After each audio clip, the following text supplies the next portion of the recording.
I'm Dana Denha, and you're watching FYI.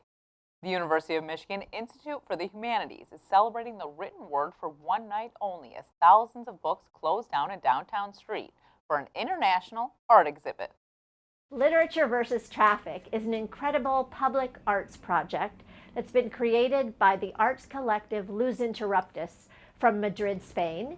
The Institute will be hosting these artists, who are anonymous, to help us install, for one night only, a street of books. 10,000 books will run down Liberty Street between Maynard and State Street, literally paving the road, illuminated by 20,000 LEDs. Experience Literature vs. Traffic on October 23rd from 5 to 11 p.m. and even take some reading home for yourself, as the books are up for grabs to the general public. When you think of images of vampires and Dracula, bats most likely come to mind. And now you can visit a place right here in Ann Arbor to get up close and personal with these winged mammals and learn they aren't so scary after all. The Organization for Bat Conservation closed their doors. But when the bats had to find a new place to call home, Leslie Science and Nature Center was a place of refuge. We accumulated up to 20 of their native and non-native bat species. Bats of all species have a positive impact on the ecosystem. If we want to think locally, these guys are kind of like nature's insect control. If you want to think globally, however, fruit bats are amazing pollinators. They'll pollinate things like agave, mango, avocados, certain trees that they find in their native habitats.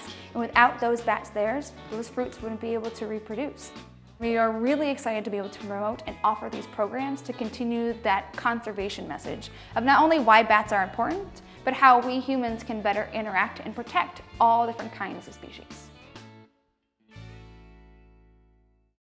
For more on bat programming, visit lesliesnc.org. Stay tuned, and we'll be back shortly with more news and information.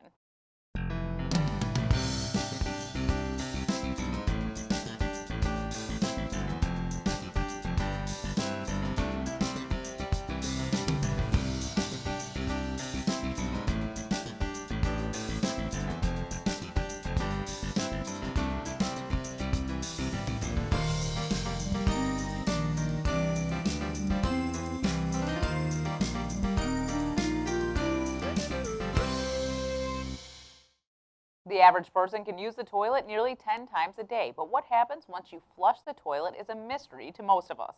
Learn more about the wastewater treatment process next. Ann Arbor's wastewater treatment plant's long-awaited renovation is complete. We've been under construction for about the last 10 years, revamping and remodeling and improving our wastewater treatment plant. They're giving some tours of the plants. They do have some activities, informational literature. It looks like the Huron River Watershed Council is here talking a little bit about our water system. But what is the purpose of the wastewater treatment plant? Wastewater contains anything that goes down your drain or out through your toilet. It contains things that are good and some things that are not good. Our purpose here is to try to eliminate all the bad things so that it doesn't get back into the ecosystem. We went around and kind of saw the various treatment steps and followed the water as it came in and went through its maze and came out clean at the other end. We concentrate the microorganisms that do two things for us. Number one is they remove the carbonous material, which is what comes out of our bodies. Also, they remove some chemicals, primarily nitrogen and also phosphorus, which are two fertilizers that if too much of that gets into the rivers, it can cause too much plant life, which is detrimental to a river. What we are really about is trying to get the clean water back into the system. Keep the bad stuff in the plant, get rid of it in a proper way so that the only thing that gets to the river is good, clean water that we can all enjoy.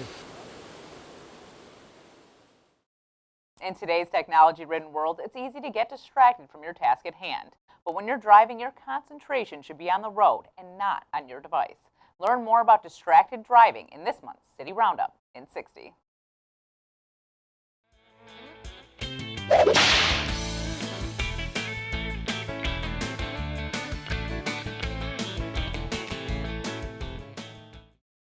Hi, I'm Sergeant Bill Clark, the Ann Arbor Police Special Services Section. I'm here to talk a little bit about distracted driving. Texting while driving does increase your stopping distance, so it's going to actually take you a whole lot longer to stop. Nationally, in 2016, there was 3,500 people killed in distracted driving collisions. And in 2016, here in Michigan alone, there's 43 fatalities and about 13,000 traffic crashes resulting from distracted driving incidents. Michigan Vehicle Code does prohibit sending a text message, reading a text message, or manually typing a text message.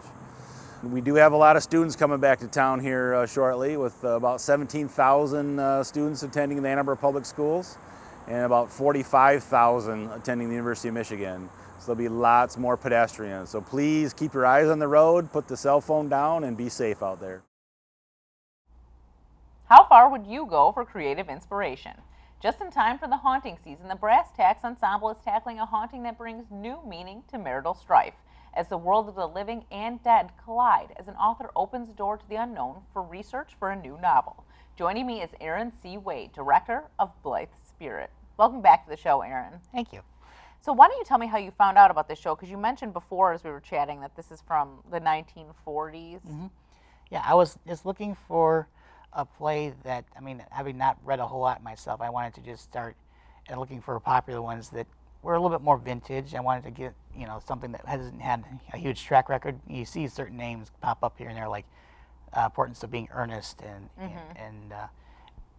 King Lear. And I wanted to pull up something that hasn't been done quite so frequently. And Blithe Spirit came along, and it was very entertaining from the synopsis. And I read through it, and I was really enjoying the wit and the strange circumstances and the comedy of it.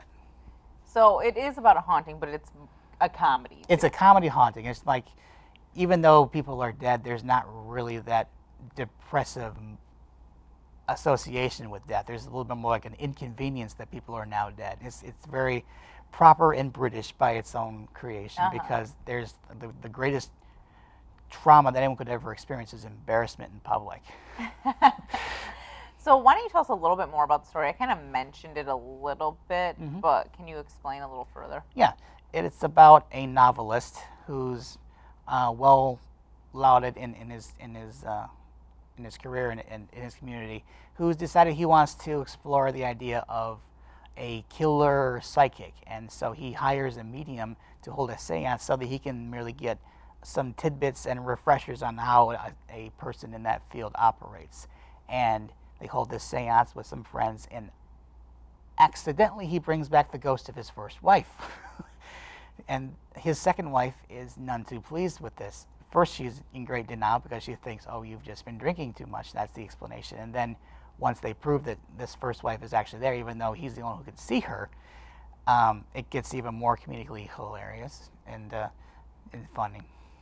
So eventually everybody knows that she's there, even though maybe they can't see her. Yes. Okay. Yeah, the psychic is called back because they realize, okay, we can't fix this problem on our own. We need to bring back this woman and set things right. Okay. And more accidents happen. But like I said, I don't want to give away too much if you haven't seen no, it, because but like there's more ghost situations that happen. Okay, so we might see some other haunting going on other Yes. than the first wife.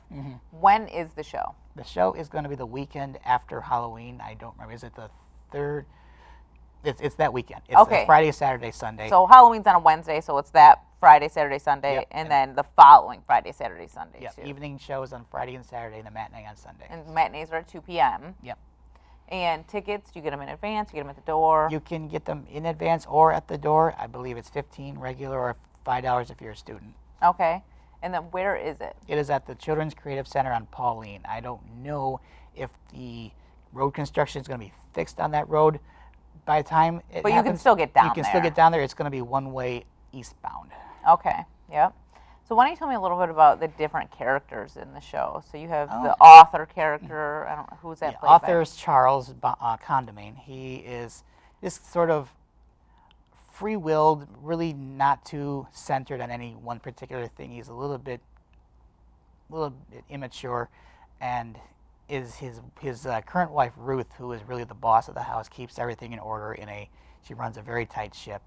They have a maid named Edith. She's new to the job and very excited.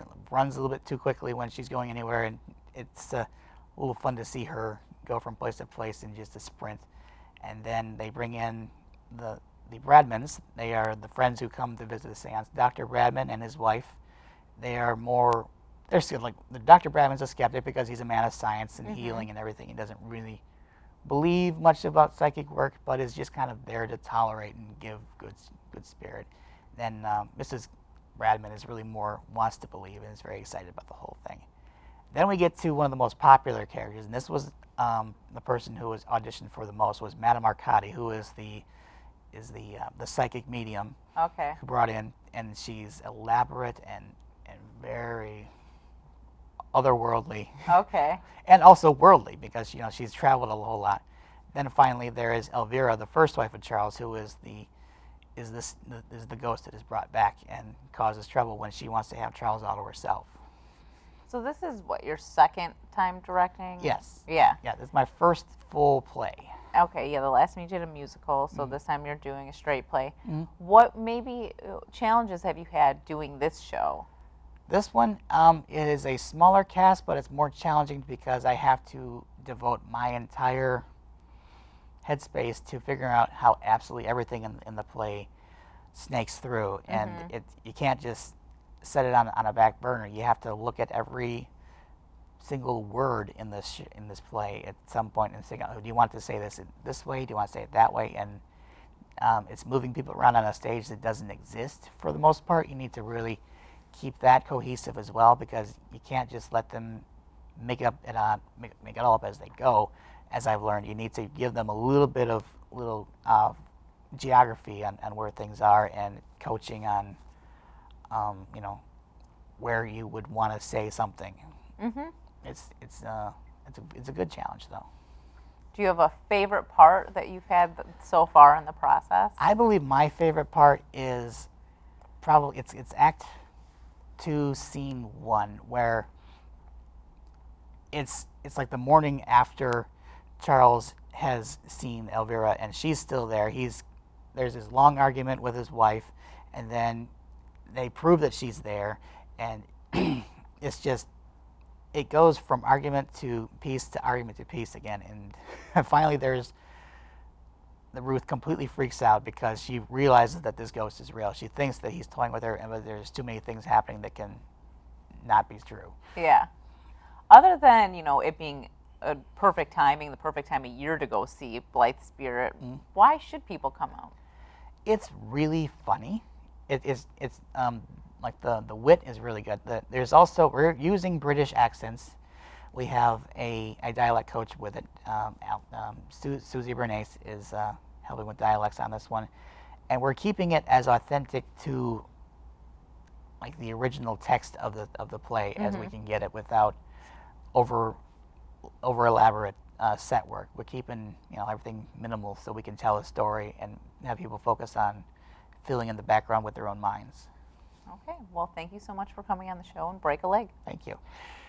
For more on this and other programs, visit a2gov.org/watchctn. Thanks for watching, and tune in next time to FYI.